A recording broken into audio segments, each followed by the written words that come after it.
अगर आपको PF transfer करना है तो आप अपनी स्क्रीन पे देख सकते हैं स्टेप नंबर 1 और स्टेप नंबर 2। बस 2 स्टेप्स करने हैं और आपका पुरानी कंपनी का पैसा ट्रांसफर होकर नए में आ जाएगा। मैं एक पीएफ कंसल्टेंट हूं जो आपको बता रहा हूं, ये एक प्रोफेशनल कैपेसिटी में बता रहा हूं। अगर आपको खुद से ना समझ आ रहा हो, आप हमसे डायरेक्ट इस काम को करवा सकते हैं फीस पे करके। ट्रांसफर करने के लिए आपको कुछ बातें क्लियर होनी चाहिए। पहली चीज ये है कि कुछ कंपनियां ऑटोमेटिक ट्रांसफर होके नई जगह आ जाती हैं, जिसे ऑटो ट्रांसफर कहते हैं। अगर आपके केस में ऑटो ट्रांसफर नहीं लगा तो आपको मैन्युअली ट्रांसफर रिक्वेस्ट लगानी होती है। वो ट्रांसफर रिक्वेस्ट लगाने के बाद वो पैसा पुरानी आईडी से निकल के नए में आ जाता है। इस प्रोसेस को करने के लिए आपके पास सबसे पहले आपका यूएन नंबर और पासवर्ड रेडी होना चाहिए। पासवर्ड आपको खुद बनाना पड़ सकता है। इसको बनाने के लिए आपको अपने गूगल में, चाहे फ़ोन पे आइए, फ़ोन में खोलिए मेंबर होम, इस पे टच कर दीजिए और आपके सामने इस तरह की वेबसाइट आएगी। इस वेबसाइट पे यूएन नंबर पासवर्ड चाहिए। नहीं पता पासवर्ड, फॉरगेट पासवर्ड करके बना लीजिए। फिर आप इस जगह पे यूएन नंबर डालेंगे, पासवर्ड डालेंगे, कैप्चा कोड डालेंगे और आपका अकाउंट लॉगिन हो जाएगा। लॉगिन करने के बाद आपके सामने जो स्क्रीन नज़र आएगी वो कुछ इस तरह की होगी।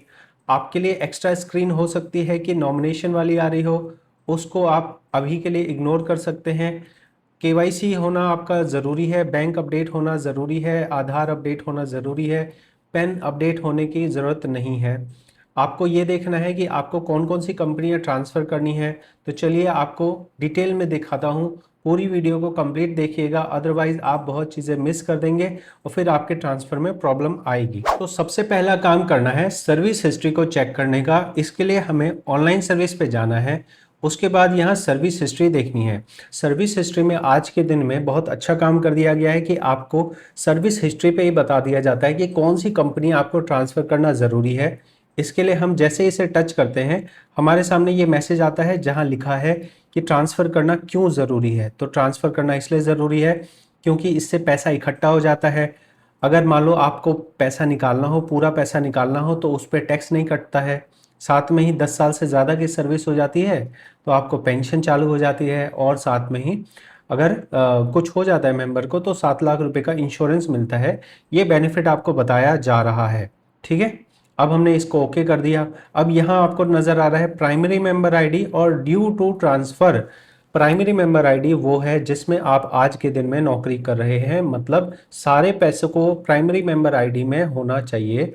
ध्यान रखें कि अगर आपकी प्राइमरी मेंबर आईडी ऐसी हो जहां आपके कोई दिक्कत हो, कोई समस्या हो, तो आप उसे उसमें ट्रांसफ़र ना करें।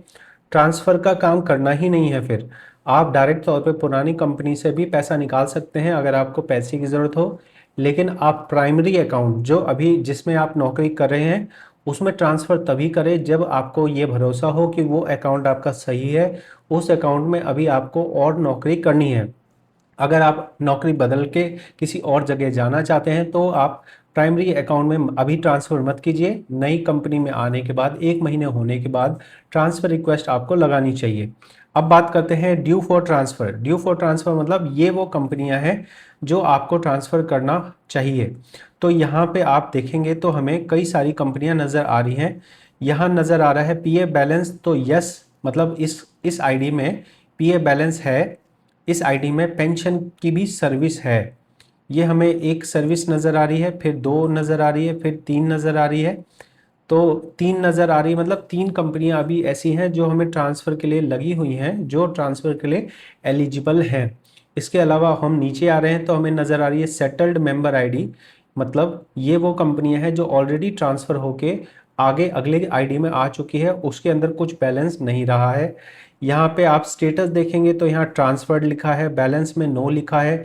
सर्विस स्टेटस जो पेंशन की जो सर्विस होती है वो क्लोज हो चुकी है, ये चीज़ यहाँ पे लिखी हुई है। तो देख सकते हैं यहाँ पे कई सारी कंपनियां हैं जो इन भाई साहब की ऑलरेडी ट्रांसफ़र हो गई है और अभी भी इन्होंने कुछ कंपनियां इनकी बची हुई हैं। तो इन्हीं कंपनियों को ट्रांसफ़र करने का काम हम यहाँ करने वाले हैं। एक चीज़ समझिएगा कि एग्जिट डेट होना ज़रूरी है। तो जो ड्यू फॉर ट्रांसफ़र है उसके अंदर एग्जिट डेट नहीं होगी तो वो आईडी आपकी ट्रांसफ़र नहीं होगी। जैसे आप इस वाली आईडी को देखेंगे तो यहाँ पे ज्वाइनिंग है 17 फरवरी 2026 की, लेकिन एग्जिट डेट नहीं है। अगर एग्जिट डेट नहीं है तो हम इसे ट्रांसफ़र नहीं कर सकते हैं। जिन जिन में एग्जिट डेट है उसे हम ट्रांसफ़र कर सकते हैं। ट्रांसफ़र करने के लिए अब आपको आना है ऑनलाइन सर्विस में, रिक्वेस्ट फॉर ट्रांसफ़र में, और पेज को नीचे ले आना है। यहाँ पे आके आपको यूएन नंबर डालना है। ये वो यूएन नंबर है जो आपका अभी आप काम कर रहे हैं, वो वाला यूएन नंबर है। इसको आप टच करेंगे, एंटर कर देते हैं। हमने गेट डिटेल किया, यूएन नंबर डाल दिया। अब आप देखेंगे तो यहाँ सिलेक्ट मेंबर आईडी आ रहा है, मतलब आपको कौन सी कंपनी को ट्रांसफ़र करना है। तो आप एक बार में आप जितनी कंपनियां हैं सबको ट्रांसफ़र कर सकते हैं। जैसे इस मेंबर के केस में हमने देखा कि 5-6 आईडी है जो ऑलरेडी ट्रांसफ़र हो चुकी है, तो वो कंपनियों का नाम यहाँ आएगा ही नहीं। यहाँ वही कंपनी आएंगी जो ट्रांसफ़र के लिए अभी ड्यू है, जो अभी ट्रांसफ़र करना बाकी है। एग्जिट डेट नहीं होगी तो ट्रांसफ़र की रिक्वेस्ट नहीं लगा पाएंगे। अगर ऐसा करना है तो पहले एग्जिट डेट डालो, उसके बाद जाके यहाँ आके वापस ट्रांसफ़र लगा सकते हैं।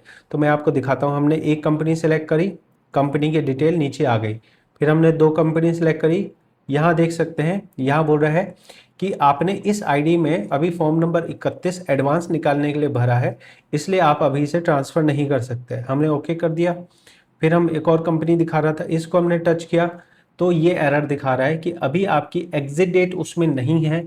एग्जिट डेट डालो, उसके बाद ही आपका ट्रांसफ़र होगा। तो हमने 2 तरह के एरर देख लिए जो आपके केस में आ सकते हैं। अब हम नीचे आएंगे। अगर मान लीजिए यहाँ कई सारी आईडी है, एक एक ऐसे टिक करते जाइए, फिर और नीचे आ जाइए। नीचे आके आपको यहाँ पे ओके करना है।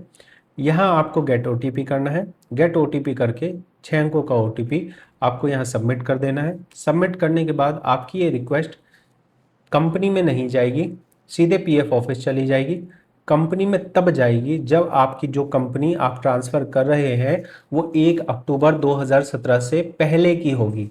अगर 1 अक्टूबर 2017 से पहले आपने किसी ऐसी कंपनी में काम किया है और उसे ट्रांसफ़र नहीं किया था तो वो कंपनी ही सिर्फ आपके कंपनी के पास जाएगी। बाकी अगर आप उसके बाद वाली किसी कंपनी को ट्रांसफ़र करेंगे तो वो रिक्वेस्ट सीधे पीएफ ऑफिस के पास चली जाएगी और पीएफ ऑफिस उसको एक्सेप्ट कर लेगा। एक्सेप्ट करने के बाद आपके पुराने आईडी के पैसे ट्रांसफ़र होके आपके लेटेस्ट आईडी में आ जाएंगे। पीएफ का ईपीएफओ 3.0 के अंदर में पीएफ निकालने के नियम बदले हैं, लेकिन ट्रांसफ़र के नियम कोई बदलाव नहीं हुआ है। ट्रांसफ़र में कोई भी अलग बदलाव नहीं है और इसके अंदर आमतौर पे 10 दिन से 30 दिन जितना टाइम लगता है। इसके अंदर में पीएफ अधिकारी इसको लेस प्रायोरिटी पे रखते हैं। पहले काम होता है पीएफ निकालने का, फुल एंड फाइनल निकालने का, उसके बाद जाके ट्रांसफ़र की बारी आती है। ये समझिएगा कि अगर 1 अक्टूबर 2017 से पुरानी आईडी है तो आपको इस जगह पे एक्स्ट्रा एक कॉलम आ सकता है जहां पे आपको एम्प्लॉयर सेलेक्ट करने के लिए बोले कि आपको कौन से एम्प्लॉयर को सिलेक्ट करना है ट्रांसफ़र करने के लिए। ऐसे में आप नए कंपनी को सिलेक्ट कर सकते हैं। प्रेजेंट एम्प्लॉयर को सिलेक्ट कीजिए ताकि आपको प्रेजेंट एम्प्लॉयर वाला उस रिक्वेस्ट को अप्रूव कर दे। तो अप्रूवल के लिए प्रेजेंट एम्प्लॉयर का ऑप्शन आप सिलेक्ट कर सकते हैं। ये था आपका प्रोसेस। अगर आप जो ट्रांसफ़र कर रहे हैं वो इस तरह से आप ट्रांसफ़र के लिए लगा सकते हैं। फिर आपको इसका स्टेटस देखना है कि कहाँ है, क्या है, अभी उसमें क्या प्रोग्रेस हुई है। तो उसके लिए आपको आना है ऑनलाइन सर्विसेज में। ट्रैक क्लेम स्टेटस ये वाला जो दिख रहा है, जिसके आगे न्यू नहीं, ओल्ड नहीं लिखा है, वो न्यू है। आपको मैं ओल्ड वाले को एक बार दिखाता हूँ। ओल्ड वाला देखेंगे, इसी तरह से कुछ न्यू वाले में भी आपको चेक करना पड़ेगा। हम ओल्ड वाले को चेक करते हैं। हमारे पास पहले आ रहा है ऑनलाइन क्लेम स्टेटस, मतलब पीएफ निकालने वाला, और नीचे आएंगे तो ट्रांसफ़र दिख रहा है, ट्रांसफ़र क्लेम रिक्वेस्ट।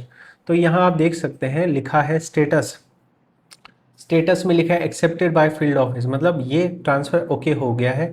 अटेस्टेशन कोई रिक्वायर्ड नहीं है क्योंकि ये सब जो है वो अपने आप हो चुका है। ठीक है। और एक जो मैंने बताया था आपको स्टार्टिंग में कि ऑटो क्लेम मतलब ऑटोमेटिक ट्रांसफ़र हो जाता है। तो ऑटोमेटिक ट्रांसफ़र मतलब सिस्टम ने अपने आप ही पुराने को उठा के नए में डाल दिया। तो ये वाला यहाँ आप देख रहे हैं ऑटो क्लेम। ठीक है। तो ऑटो क्लेम में भी अपने आप ट्रांसफ़र हो जाता है, वहाँ पे भी एक्सेप्टेड बाय फील्ड ऑफिस लिखा आता है। तो आपको अपना पॉजिटिव स्टेटस देखना है एक्सेप्टेड बाय फील्ड ऑफिस। साथ में ही आपके पुराने आईडी के पैसे ट्रांसफ़र होके लेटेस्ट में आ जाने चाहिए। ये आपको एक स्टेटस नज़र आना चाहिए। और जो आपको मैंने बताया कि एम्प्लॉयर की कंसेंट चाहिए हो सकती है, तो आपको ऐसा स्टेटस नज़र आ सकता है जहां लिखा हो एक्सेप्टेड बाय एम्प्लॉयर। पहले लिखा होगा पेंडिंग एट एम्प्लॉयर, जब एम्प्लॉयर ने नहीं किया तब लिखा होगा पेंडिंग एट एम्प्लॉयर। जैसा आपको मैं यहाँ लाइव दिखा रहा हूँ, मैं कुछ भी जो बोल रहा हूँ आपको हवा में नहीं बोल रहा हूँ, आपको एक्चुअल केस दिखा रहा हूँ। पेंडिंग एट एम्प्लॉयर लिखा होगा, एम्प्लॉयर उसको ओके कर देगा, फिर लिखा जाएगा accepted by employer pending at field office. Field office मतलब पीएफ ऑफिस, पीएफ ऑफिस से ओके कर देगा, तब पुरानी आईडी का ट्रांसफ़र होके लेटेस्ट में आ जाएगा। तो ये था कंप्लीट प्रोसेस ट्रांसफ़र के बारे में। एक एक चीज़ आपको मैंने बहुत अच्छे से बता दी है।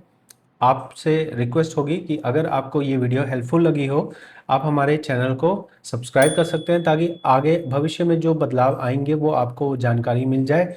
आपके सब्सक्रिप्शन में रहेगा तो हमें जो हम नई वीडियो बनाएंगे वो आपको मिल जाएगी। ठीक है। इसके अलावा आप व्हाट्सएप में संपर्क कर सकते हैं अगर आपको हमसे काम करवाना हो, चाहे ट्रांसफ़र की रिक्वेस्ट लगाना हो, विड्रॉल करना हो, या कोई आपके मन में डाउट हो, उस डाउट के लिए आपको किसी एक्सपर्ट से बात करनी हो, तो हम यहाँ पे एक्सपर्ट सर्विसेज प्रोवाइड करते हैं पीएफ के बारे में, और इनकम टैक्स की भी हम सर्विसेज प्रोवाइड करते हैं। बहुत बहुत धन्यवाद। Are you looking for expert help with your Provident Fund? We offer full PF withdrawal, transfer, master payroll, ITR filing,